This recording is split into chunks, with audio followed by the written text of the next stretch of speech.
말씀을 보게 하여 주시옵소서. 예수님의 이름으로 간절히 기도드립니다. 아멘. 우리가 사는 세상에는 법이 있습니다. 법은 어디에나 있습니다. 미국 뉴욕주에 의하면 그 뉴욕주에 있는 법 가운데 이런 법이 있대요. 엘리베이터를 탄 상태에서 다른 사람에게 말을 걸면 불법이래요. 여러분들은 말을 걸어 보시나요? 아니면 조용히 계시나요? 우리나라에는 이런 법은 없습니다. 말을 걸어도 됩니다.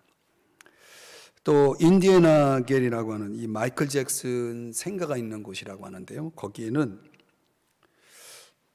이런 법이 있대요. 마늘을 먹고 4시간 지나지 않으면 마늘을 먹고 4시간 지나지 않으면 극장에 들어가지 못하고 또 대중교통도 못한대요.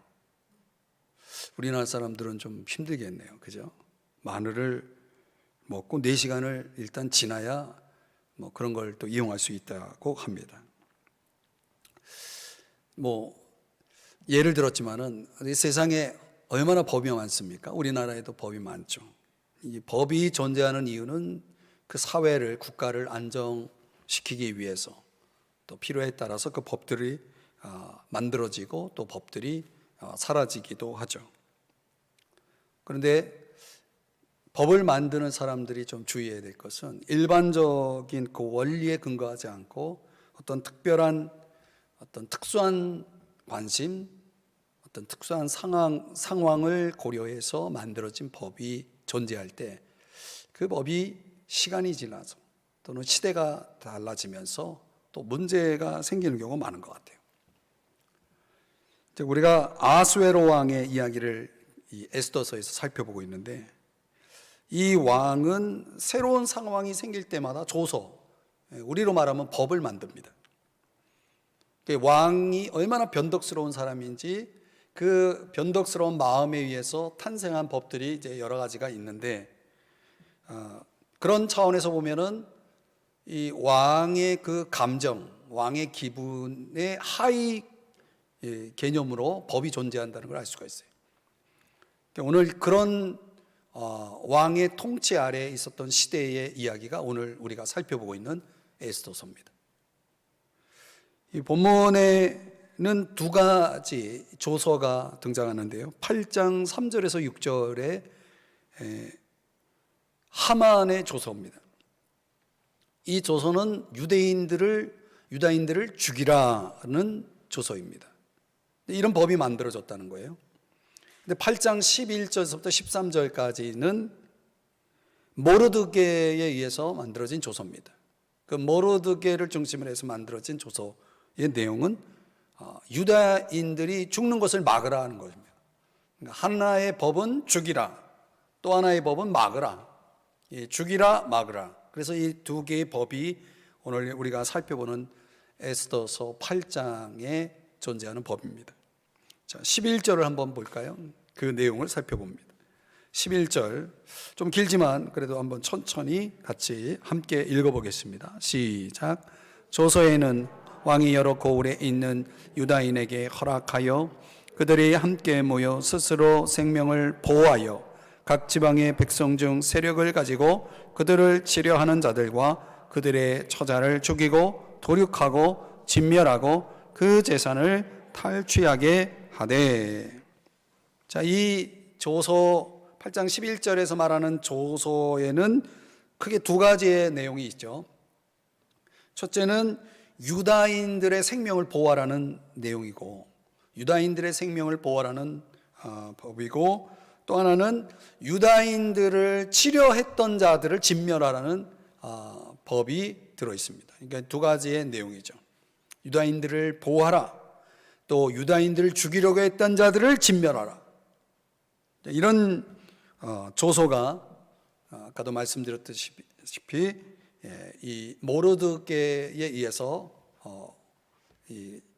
만들어진 조서죠. 이 조서의 내용 속엔 그 2가지가 들어있는 것이죠. 자, 이 하만에 의해서 만들어진 조서와는 완전히 딴판이죠. 판이 완전히 뒤집힌 것입니다. 모르드게는 이제 죽어야 할 유다인이 아니라 아주 왕 다음으로 높아지는 그 높임을 받는 그런 과정에 있는 것이죠. 이런 걸 가리켜서 역전이다 이런 얘기하죠. 역전. 판이 뒤집히는 겁니다. 그 역전의 역사를 오늘 이 8장에서 살펴보는 거죠. 곰곰이 이 말씀을 들여다보면서 여러분들과 같이 묵상하고자 하는 주제는 그런 역전의 역사를 이 8장이 그리고 있는데 그 역사 속에서 저와 여러분이 배워야 할 것이 있지 않을까요? 세 가지를 한번 생각해 보려고 합니다. 첫 번째는 죽어야 한다는 거죠. 끝까지 죽어야 한다. 자, 우리가 아까 1절을 읽었는데요. 1절에 보면 아하수에로 왕이 유다인의 대적 하만의 집을 누구에게 주냐면 왕후 에스더에게 줍니다. 그 에스더는 이제 모르드게가 이제 자기에게 어떻게 관계됨을 이제 알리죠. 그 관계를 알렸고 모르드게가 드디어 이제 왕 앞에 나오게 되었죠. 그리고 2절입니다. 다 같이 읽어보겠습니다. 시작. 왕이 하만에게서 거둔 반지를 빼어 모르드게에게 주닌지라. 에스더가 모르드게에게 하만의 집을 관리하게 하니라. 자, 여기 반지를, 왕의 반지, 우리나라 역사에 옥새라고 보통 얘기하죠. 왕의 반지를 하만에게서 뺏어서 모르드게에게 주는 겁니다. 그리고 하만의 재산도 모르드게에게 줍니다. 완전히 역전 드라마죠. 이걸 우리가 앞에서 살펴봤던 3장 10절을 보면요, 왕이 반지를 누구에게 주냐면 아각 사람 함무다다의 아들 하만에게 주며 그랬거든요. 그러니까 왕의 반지가, 옥새가 지금 왕의 2인자라고 할 수 있는 그 하만에게 끼어져 있던 그 왕의 반지가 빼어져서 모르드게 손가락에 이제 끼어지는 것입니다. 어떻게 이것이 가능했다라고 우리가 앞에서 살펴봤죠. 어떻게 가능했습니까? 죽으면 죽으리다. 그 에스더의 그 각오, 그 결단이 만들어낸 결과죠. 그러니까 왕의 마음을 바꾼 그 기점이 바로 죽으면 죽으리다에 있었다는 거죠. 사람의 마음을 바꾼다는 것이 여러분 가능합니까? 살면서 여러분 다른 사람의 마음을 한번 바꿔보려고 노력해 본 적 있습니까? 시도해 본 적 있습니까? 사실 불가능하죠. 거의 불가능하죠. 완전히 불가능하다라고 말할 수는 없을지 모르겠습니다. 그런 사람이 단 한 사람이라도 있다면 제가 볼 때는 사실상 불가능합니다. 그런데 우리가 성경에서 보았듯이 하나님이 하시면 가능합니다. 하나님이 바꾸지 못할 사람은 없는 거죠. 이럴 땐 아멘 하시는 거예요. 네. 아멘에서 손해볼 거 없잖아요. 하나님이 하시면 가능하다고 그랬잖아요. 안 믿어져요? 믿음대로 될지어다. 하나님이 개입을 하시니까 됐잖아요. 아하수에로 왕이 바뀌었잖아요. 그 하나님의 개입을 잘 보여주는 성경 다시 한번 우리가 볼까요? 저는 이 말씀을 보면 볼수록 참 은혜가 돼요. 잠언 21장 1절 다 같이 세 번역으로 읽겠습니다. 시작. 왕의 마음은 흐르는 물줄기 같아서 주님의 손안에 있다. 주님께서 원하시는 대로 왕을 이끄신다. 그러니까 마음이 누구의 손안에 있냐면 주님의 손안에 있기 때문에 주님이 개입을 하시면, 하나님이 개입하시면 바뀌는 거예요. 그분이 원하시는 대로 이끄시기 때문에 그렇습니다. 그러니까 누군가가 변화되기를 원한다면 가장 효과적인 전략은 하나님의 개입이기 때문에 우리가 하나님을 움직일 수 있는 방법은 기도밖에 없거든요. 우리가 기도하는 거예요. 어떤 그런 절박함을 가지고 기도하는 분들 가운데는 이런 변화, 이런 역전의 어떤 역사를 기대하고 있는, 바라고 있는 분들이 많죠. 이런 역전 드라마의 비결은 먼저는 에스더가 죽으면 죽으리다라는 결단을 했기 때문이고, 그 결단과 뭐가 만나냐면 기도가 만났죠. 결단만 해가지고 되겠습니까? 내가 죽겠다라고 결단만 해서 되겠습니까? 그 결단과 함께 금식 기도를 하면서 정말 필사각오로 기도했으니 하나님이 역사하신 거죠. 그러니까 때때로 우리에게는 이런 필사각오의 기도가 필요한데 사람들 그렇게 끈질기게 기도하지 않아요. 몇 번 해보고 아무런 일도 일어나지 않으면 그냥 포기해버리는 경우가 많죠. 그래서 하나님이 응답해 주시려고 쌓아놓은 선물들이, 응답의 선물들이 천국에 가면 많다잖아요. 주려고 그랬는데 기도를 더 이상 안 하니까 하나님이 할 수 없네 그러고서 그냥 두고 계시는 거죠. 우리가 죽기 살기로 정말 하나님 앞에 기도하면 하나님 마음이 움직이지 않겠습니까? 아니에요? 주님이 말씀하시기를 누가복음 9장에서 이런 말씀을 하셨어요. 한번 보시죠. 예수께서 모든 사람에게 말씀하셨다. 나를 따라오려는 사람은 자기를 부인하고 날마다 자기 십자가를 지고 나를 따라오너라. 24절은 다 같이요. 누구든지 제 목숨을 구하려고 하는 사람은 잃을 것이요 누구든지 나를 위하여 제 목숨을 잃는 사람은 목숨을 구할 것이다. 목숨을 잃는 사람은 목숨을 구할 것이다 그랬어요.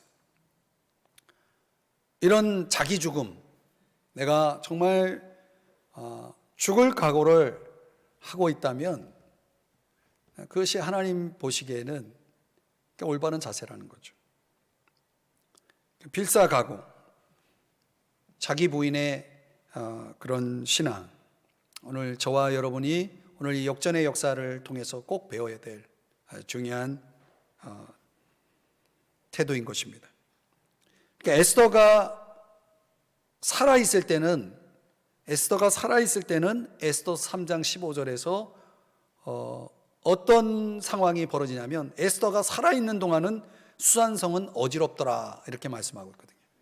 성 안에 있던 유다인들이 정말로 혼란에 빠져 있었다는 거죠. 에스더가 살아있는 그 시간에는 성이 이런 상황이었는데 에스더가 죽으니까 자기를 부인하고 죽으면 죽으리다 하면서 정말 에스더가 죽으니까 에스더 8장 15절에 보니까 수산성이 분위기가 확 바뀌죠. 어떻게 해요?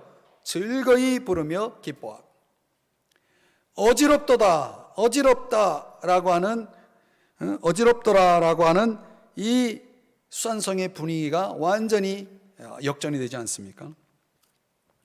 그러니까 내가 살고 내 욕심이 살면 혼란이 가득하다.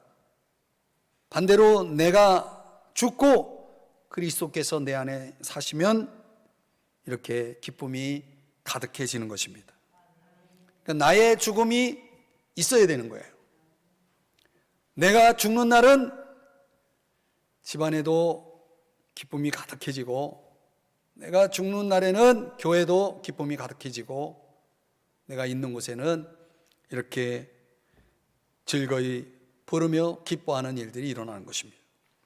그러니까 내가 죽는 것을 성경은 뭐라고 말합니까? 갈라디아서에서는 그걸 성령 충만으로 설명하는 거예요.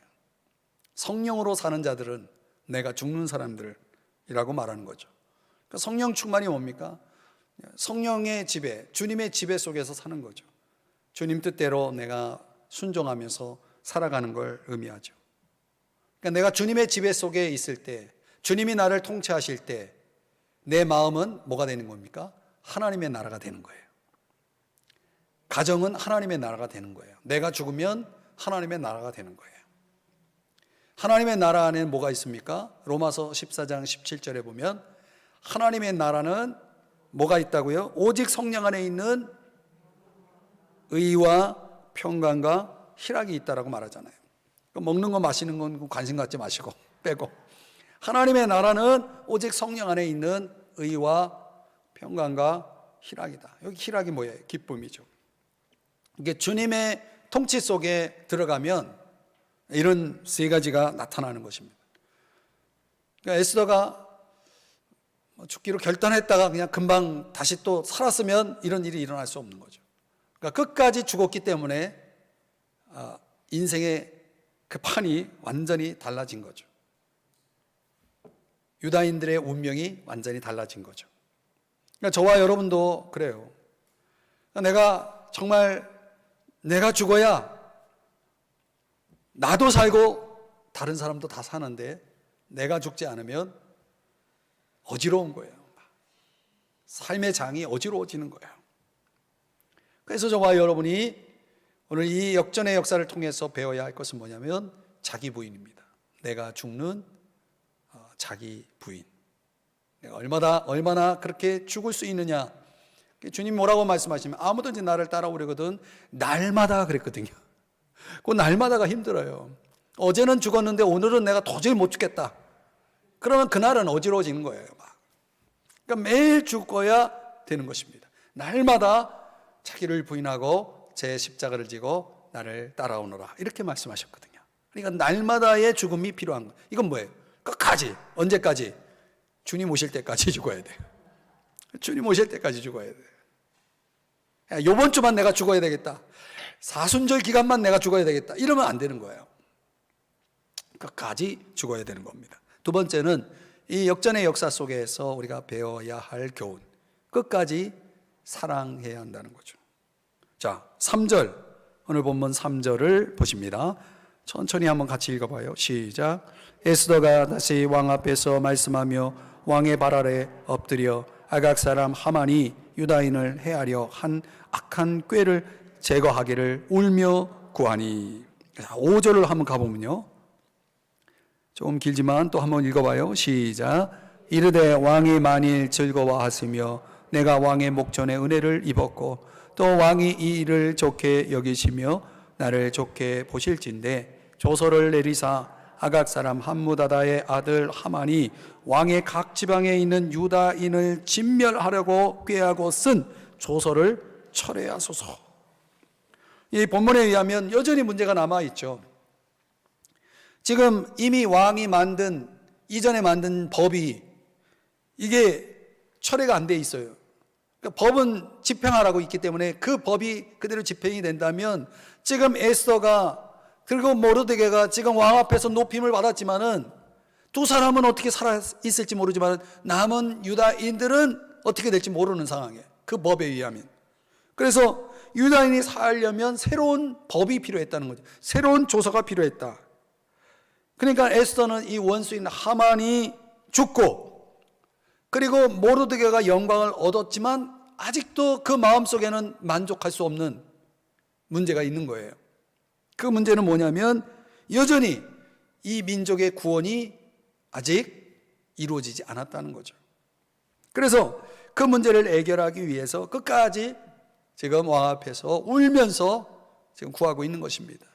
지금 자기가 살았다고, 모르드게가 살았다고 지금 기뻐하고 막 파티를 여는 게 아니라 지금 에스더는 뭐 하고 있어요? 울고 있는 거예요.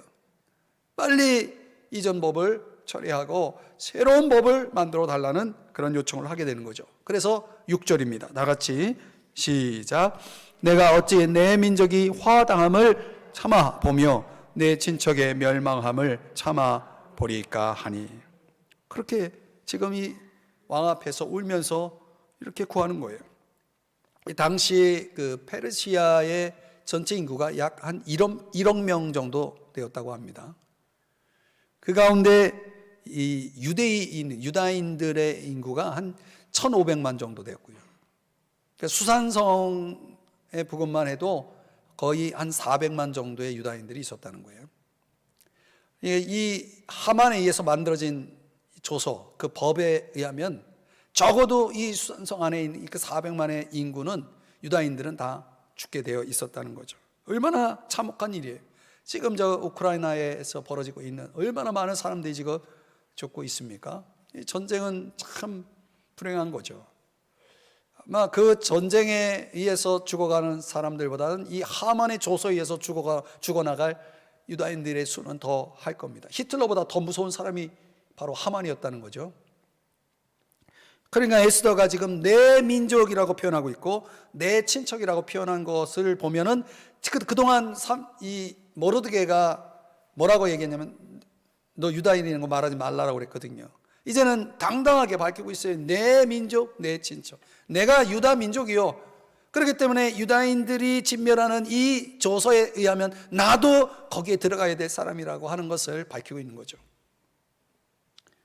그만큼 이 에스더가 민족을 얼마나, 그 유다 민족을 얼마나 사랑했는지를 알 수가 있죠.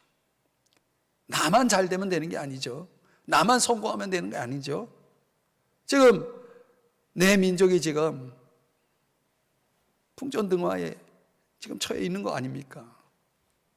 그래서 화당함을 내가 어떻게 보며 내 친척의 멸망함을 어떻게 내 눈으로 볼 수가 있습니까? 라고 말하는 것이죠. 여기서 내 민족, 내 친척, 그러니까 자기를 거기다가 그 그룹에다 집어넣는 거 아닙니까?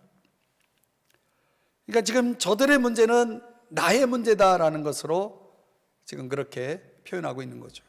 그러니까 우리가 누군가를 도울 때 이런 자세가 필요한 거죠. 내가 누군가를 도우려면 그 사람의 문제가 내 문제가 돼야지 그 사람을 도울 수가 있어요. 이런 걸 뭐라고 말합니까? 공감이라고 말하죠. 공감. 공감이라는 게 참 중요해요. 공감하지 않으면 진정으로 도울 수가 없어요. 내가 겪고 있는 것과 당신이 겪고 있는 것이 같다라고 하는 이런 자세, 이런 마음이 있어야만이 이 에스더와 같은 이런 행동이 나타날 수가 있는 거죠. 저는 이걸 사랑이라고 봐요. 사랑은 공감이 능력이 있어요. 공감의 능력이 있어요. 내가 저 사람을 사랑하면 저 사람의 문제는 다 내 문제가 돼버리는 거예요. 우리가 자녀를 사랑하기 때문에 자녀의 문제가 다 내 문제가 되어서 자녀가 아프면 내가 아프고 자녀가 어려움을 당하면 내 어려움처럼 내 마음이 아프지 않습니까? 그렇습니까? 그렇죠. 그게 사랑이에요. 그게 사랑이에요. 지금 에스더의 마음속에 불타고 있는 게 뭐예요? 자기 민족에 대한 사랑이 있는 거예요. 나의 것으로 그것을 받아들이면서 그것을 위해서 지금 울면서 왕 앞에서 간절히 호소하고 있는 거죠. 여러분, 우리가 내 주변을 돌아볼 때 누군가의 아픔이 내 아픔이 되어 다가오는 걸 여러분 느껴보십니까? 그러면요, 정말 내 문제처럼 놓고 기도하게 돼 있어요. 간절하게.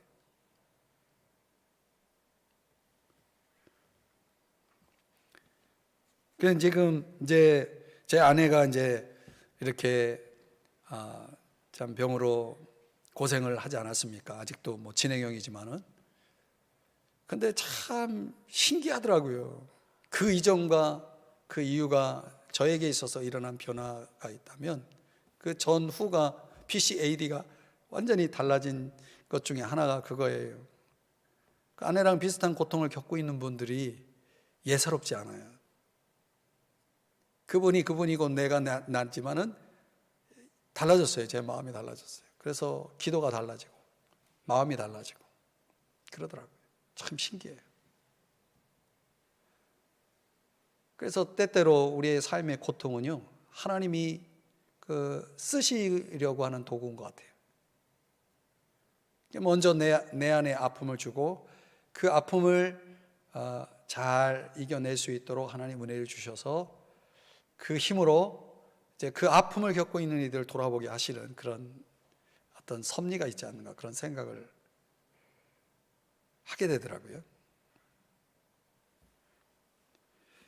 여러분, 주님의 사랑은 어떻습니까? 주님의 사랑, 요한복음 13장 1절 말씀 한번 세 번역으로 같이 한번 읽어볼까요? 시작.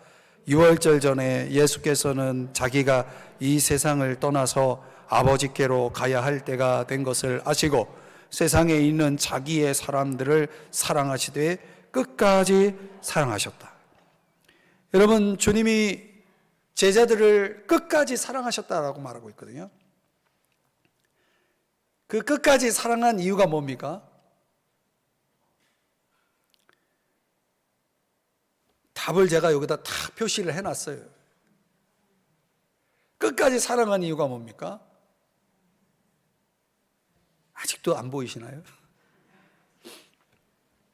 자기 사람이기 때문에. 저는 성경 이 표현을 예사롭게 보지 않았어요. 왜 성경이 이렇게 표현했을까? 그냥 제자들을 사랑하시되 이러면 끝나는 건데 제자들이라고 말하지 않고 자기의 사람들이라고 얘기했어요.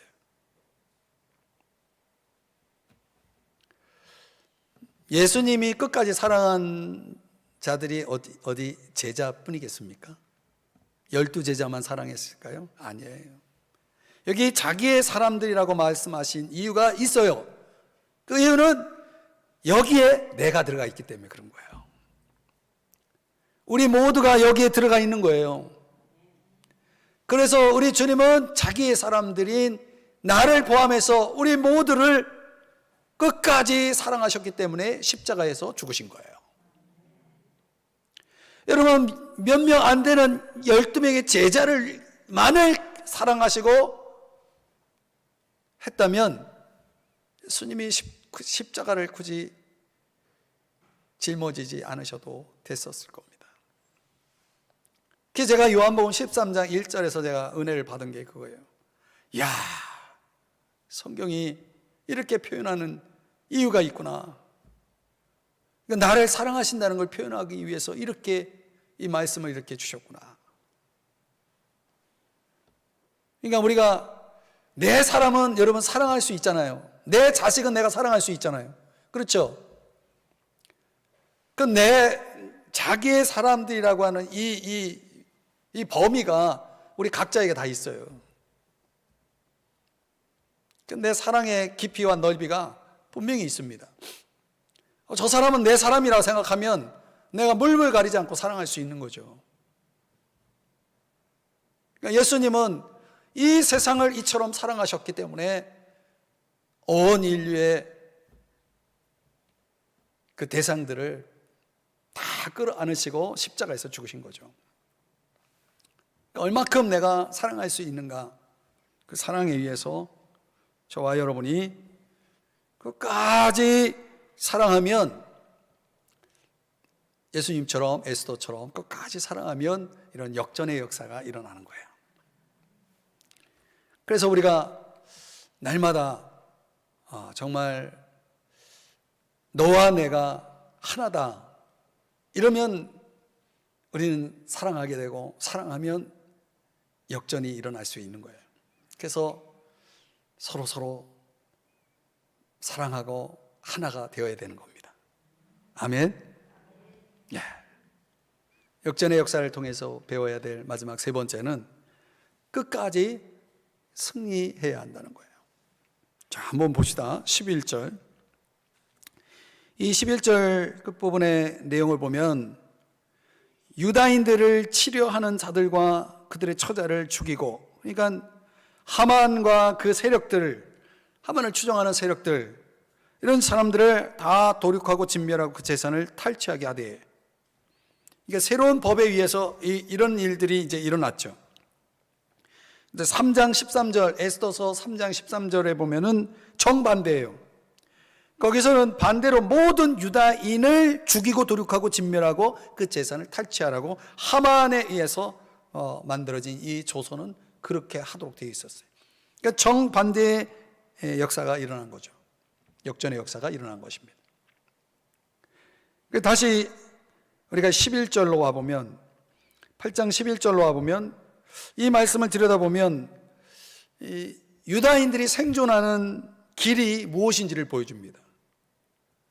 내가 유다인이라고 생각했을 때 이제 새로운 법에 의해서 이 유다인들이 살아남을 수가 있게 되었지만은 그 살아남기 위해서 몇 가지를 합니다. 첫 번째는 여기 보니까 유다인에게 허락하여 그들이 함께 모여 그랬어요. 이게 첫 번째예요. 함께 모여. 모여 있어야 그 모여 있는 유다인들이 살아났다는 거예요. 모였다라고 하는 것은 신약의 용어로 바꿔 말하면 교회입니다. 그게 교회. 히브리어로는 카할이라고 하는데요. 이 연합이죠. 모임이라는 건 연합이죠. 어떤 사람이 살아남았느냐, 어떤 유다인들이 살아남았느냐, 함께 모인 자들이 살아남았다는 거예요. 원리가 똑같아요.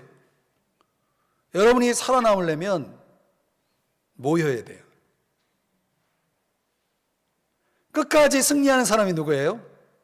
주님 오실 그날까지 끝까지 이기는 자가 누구예요? 공동체와 연합되어 있는 사람들만 살아남게 되어 있습니다.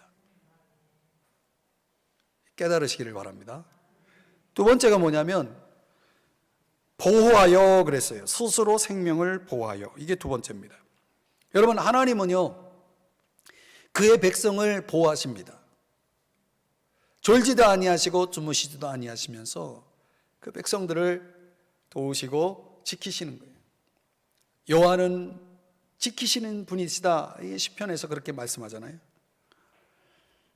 어떻게 지키십니까? 창세기 12장 2절 3절의 말씀에 보면 복의 근원이 되라고 말씀하면서 3절만 다 같이 너를 거기서부터 다시 같이 읽어봅니다. 시작. 너를 축복하는 사람에게는 내가 복을 베풀고 너를 저주하는 사람에게는 내가 저주를 내릴 것이다. 땅에 사는 모든 민족이 너로 말미암아 복을 받을 것이다. 이 어마어마한 약속이에요. 여러분, 하나님의 백성을 하나님이 어떻게 보호하시냐면 하나님의 백성을 축복하는 사람에게 복을 주세요. 저는 지금도 잊지 못하는 그 간증이 있어요. 어느 목사님이 하신 간증인데, 여러분, 하나님의 교회를, 하나님의 사람들을 축복하는 사람이 복을 받아요. 반대로 하나님의 백성들, 하나님의 사람들을, 교회를 저주하는 사람들이 저주를 받아요. 저 시골에 이제 어느 목사님이 소명을 받아가지고 들어가가지고 이제 교회를 시작하는데, 교회를 시작하려면 이제 건물이 있어야 될 거 아닙니까? 근데 교회를 건축하려고 하는데, 거기 아주 그 거의 유지급의 한 어르신이 교회를 그렇게 싫어요. 그래서 그 목사님 이제 교회를 이제 막 이제 건축하려고 하니까 두 손 들고 막으면서 내가 교회를 여기다 짓기만 하면은 똥바가지를, 이제 이렇게 또 리얼하게 표현을 해서 죄송합니다. 똥통에다가 진짜 똥을 퍼가지고 당신한테 내가 여기다가 그냥 가서 쏟아 붓겠다 말이죠. 하면서 아주 그냥 저주 아닌 저주를 진짜 그 말 그대로 그렇게 하고서 갔어요. 목사님이 큰일 났잖아요. 그래가지고 얼마나 또 기도를 했겠습니까? 하나님, 사명을 받아서 이렇게 왔는데 저 어르신이 저렇게 나왔으니 아니 교회당에다 갖다 똥을 갖다 퍼부으면 어떻게 합니까? 그래서 기도를 했는데, 그리고 그분이 이제 한동안 뜸해요. 그러다가 소식이 들려왔어요. 그 할아버지 큰일 났다고. 그 어르신이 큰일 났다고. 그래서 무슨 일인데 그렇게 큰일 났냐고 그랬더니 그 할아버지가 똥통에 빠졌다고. 크게 다쳤다는 거예요. 그 간증을 듣는데 제가 참 기가 막히더라고요. 이야, 하나님 참 통쾌하게 그렇게 갚으신다. 그 이후의 스토리는 제가 듣지 못했어요. 그분이 회개하고 아마 그 교회 장로님이 되시지 않았을까, 저는 그렇게 또 생각을 합니다. 여러분, 하나님이요, 하나님의 사람을 축복하는 자에게 축복해요. 여러분, 이걸 절대로 잊지 마세요. 우리도 마찬가지예요. 여러분, 예수 믿는 사람들 정말 귀하게 대해야 됩니다. 하나님이 그렇게 하나님의 백성을 보호하신다는 거예요. 아브라함을, 사라를 하나님이 보호하시는 장면들이 창세기 보면 나오죠. 이삭은 어떠했습니까? 또 야곱은 어떠했습니까? 하나님이 그 백성들을 계속 보호해 가십니다. 근데 제가 말씀드리고 싶은 건 뭐냐면, 하나님이 그렇게 자기 백성들을 보호하시지만 오늘 본문 다시 한번 보세요. 오늘 본문 11절에는 하나님이 보호하신다라는 말씀보다는 이렇게 말씀하고 있어요. 스스로 생명을 보호하여 그랬어요. 그러니까 하나님이 우리를 보호하시는 것도 있지만 우리도 우리 자신을 보호하면서 살아야 되는 거예요. 이건 뭐예요? 하나님은 우리를 은혜로 지켜주시지만은 우리도 우리의 책임을 다해야 된다는 거예요. 우리의 역할을 해야 된다는 거예요. 우리의 몫을 해야 된다는 거예요. 신앙은요, 남이 대신해 줄 수가 없는 거예요. 내 신앙은 내가 지켜야 되는 거예요. 천국은 내 믿음으로 가는 거지. 어떤 분 그렇게 말씀하시더라고요. 우리 집사람이 믿음이 좋기 때문에 나는 우리 집사람과 같이 천국 간다고. 교회도 안 나오시면서 예수도 안 믿으면서 그렇게 말씀하시는 분을 제가 전도하다가 만났다니까요. 그래서 제가 기가 막혀가지고 얼마나 또 붙잡아 놓고 얘기를 했는지, 그래도 도무지 말씀은 안 듣더라고요. 천국은 내 믿음으로 가는 거예요. 다른 사람 믿음으로 가는 게 아닙니다. 그래서 유다서 21절에 보면은, 세 번역으로 보면 자기를 지키고 그랬어요. 내가 나를 지켜야 되는 거예요. 그 다음에 다시 오늘 본문 11절에 다시 보면 원수를 그들을 치려하는 자들, 그들의 처자, 이건 원수들입니다. 원수들을 죽이고 도륙하고 진멸하고 그 재산을 탈취하게 하되, 그 원수를 진멸해야 된다는 거예요. 이 원리가 아주 중요한 겁니다. 이 원수를 진멸하다, 이게 원리가 중요해요. 오늘 우리들에게 원수는 누굽니까? 마귀죠. 마귀만 원수가 아니에요. 내 속에 있는 나도 원수예요. 내가 나 때문에 얼마나 손해를 많이 보는지 몰라요. 내 안에 있는 이 옛사람이 죽지 않고는, 내 옛사람을 진멸하지 않고는 내가 구원을 얻을 수가 없는 거예요. 그러니까 내 속에 있는 이 원수를 내가 이겨내야 됩니다. 내 속에 있는 욕심과 싸워야 되고, 물론 마귀와의 싸움이 있지만 내가 나와의 싸움에서 이겨야 되는 거예요. 그래야 세상 가치와의 싸움에서도 이길 수가 있는 거죠. 자, 이런 조치들을 통해서 먼저 수산성에 있는 유다인들에게 요 세 가지를 이야기한 다음에, 그 다음에 이제 8장 10절입니다. 8장 10절. 자, 여기 중간에 볼게요. 그 조소를 역졸들에게 붙여 전하게 하니. 전하게 하니. 여기 이제 중요하고요. 13절. 이 조서 초본을 각 지방에 전하고 각 민족에게 반포하고. 그 다음에 14절.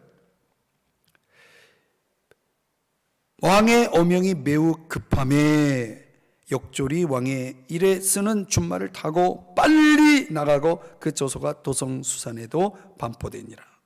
자, 종합하면 이 말씀 뭘 얘기하는 거냐면, 지금 서기관들이 급하게 새로운 조서를, 법을 이제 만들었어요. 그래서 서기관들이 메시지를 썼어요. 그 조서 내용을 이제 각 민족의 각 흩어져 있는 그 성들, 거기에다가 역졸, 즉 사무 대사들이 서둘러서 그 조서를 빨리 가서 알려줘야 돼요. 얼마나 빨리 가야 되겠습니까? 뭐 가까운 곳은 금방 가겠지만은 좀 멀리 떨어져 있는 각 민족, 각 도성에는 시간이 걸리잖아요. 그러니까 왕이 쓰는 준말을 타고 얼마나 빨리 달렸겠어요. 이 소식을 전하기 위해서, 유다인들을 죽이지 말라는 이 기쁜 소식을 전하기 위해서 얼마나 빨리 갔겠습니까? 여러분, 기쁜 소식을 전할 때는요, 빨리 해야 돼요. 좀 며칠 있다 가지 뭐. 그러면 끝나는 거예요. 이 기쁜 소식을 전하기 위해서 얼마나 많은 사람들이 지금 움직이고 있는지 제가 10절, 13절, 14절에서 보여드린 거예요. 많은 사람들이 지금 급하게 막 지금 움직이고 있는 것입니다. 왜요? 유다인들을 살리기 위해서. 오늘날 우리 그리스도인들이 복음의 기쁜 소식을 전하기 위해서 얼마나 급하게 움직이고 있습니까? 얼마나 동참하고 있습니까? 이 일에 참여하는 사람들이 많으면 많을수록 더 많은 유다인들이 살아날 수 있는 거예요. 더 많은 영혼들이 구원을 얻을 수 있는 거예요. 우리의 발걸음은 어떤가요? 잠언 24장 11절 12절에 보면 너는 죽을 자리로 끌려가는 사람을 건져주고 그랬어요. 여기 살해될 사람을 돕는데 인색하지 말아라. 여러분 복음 전하는데 인색하면 안 돼요. 복음 전할까 말까 재지 마세요. 복음을 전하는 데는 담대해야 됩니다. 12절을 다 같이 읽습니다. 시작. 너는 그것이 내가 알 바 아니라고 생각하며 살겠지만 마음을 헤아리시는 주님께서 어찌 너의 마음을 모르시겠느냐? 너의 목숨을 지키시는 주님께서 다 알고 계시지 않겠느냐? 그분은 각 사람의 행실대로 갚으실 것이다. 아멘이시죠? 여러분, 주님 앞에서 가장 큰 상은 기쁜 소식을 전해주는 겁니다. 제가 언젠가 또 말씀드렸잖아요. 성경에 나오는 면류관 7가지가 있는데 그 중에 전도에 해당되는 게 4개예요.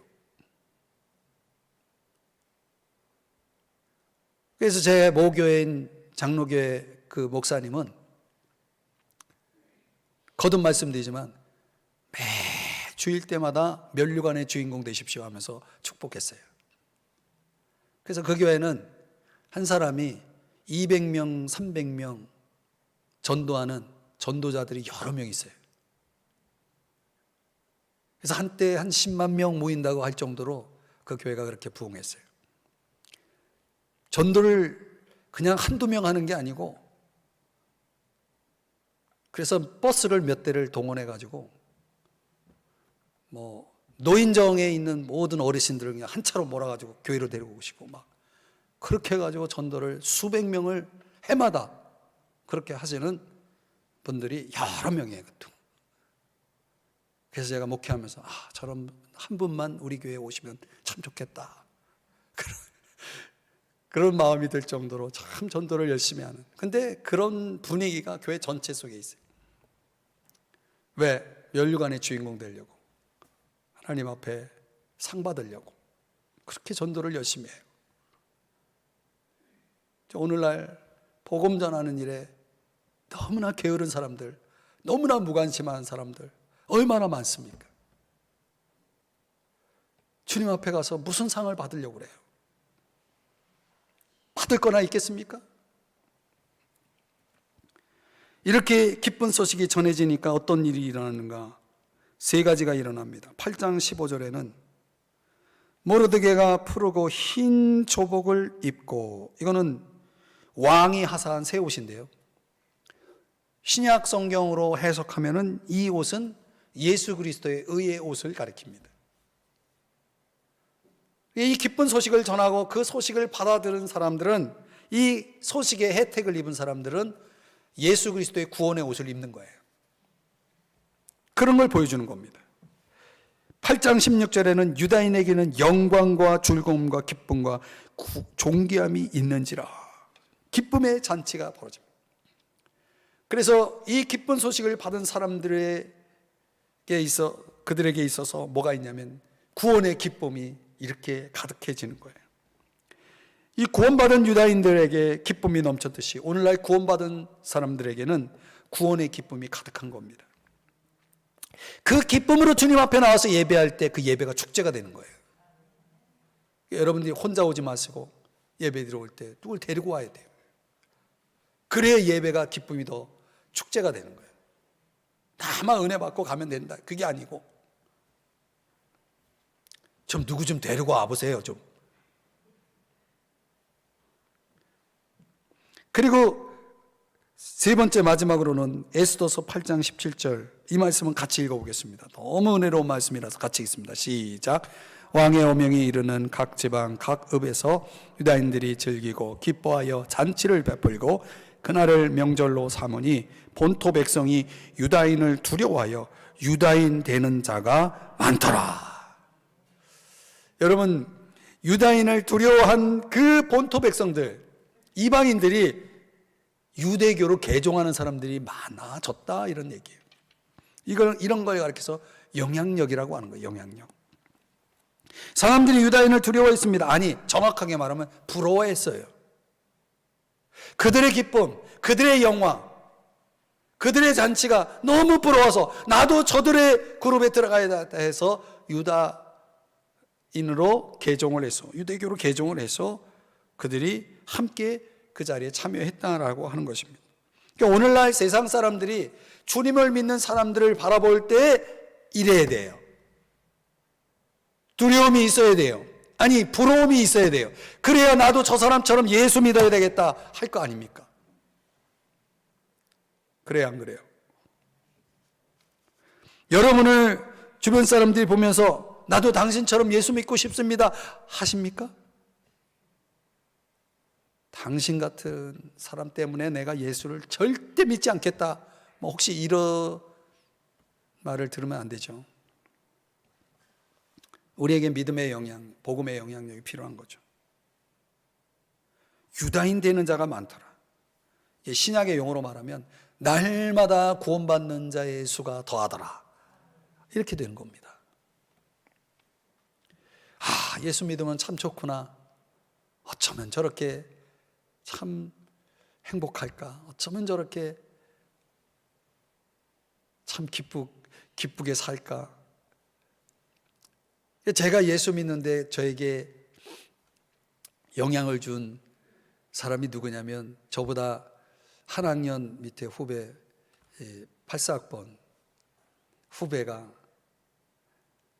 그는 예수쟁이고 저는 불교쟁이인데 저에게 영향을 줬단 말이죠. 야, 다 비슷한데 딱 하나 다른 건 기독교와 불교. 내가 저 기독교를 내가 한번 알아봐야 되겠다 해서 알아보려고 했다가 제가 이제 예수 믿고 목사가 되지 않았습니까? 알아보려고 했다가 이렇게 됐어요. 지금도 그 형제는 제가 이런 프로세스를 가는 거에 대해서는 잘 모르겠지만은 참 내가 나중에 천국 가서 만나면 감사할 거예요. 당신 때문에 내가 예수 믿었다고. 그러니까 내 믿음의 영향력이 누군가에게 보여졌을 때, 끼쳤을 때 그 사람이 나를 보고 예수 믿고 싶어하고 예수 닮고 싶어하고 예수 따르고 싶어하고 이래야 되는 거예요. 여러분, 복음은 부끄러운 게 아닙니다. 복음은 능력입니다. 그래서 바울이 내가 복음을 부끄러워하지 아니하노니 이것은 하나님의 능력이다, 이렇게 고백하지 않았습니까? 오늘 우리가 에스더의 승리가 유다인들이 많아지는 결과를 가져왔다. 그 에스더가 이길 수 있었던 것은 에스더가 강했기 때문이고, 그 강함은 요한일서 2장 14절에서 말씀하는 것처럼 결국은 하나님과의 관계 속에서 오는 거예요.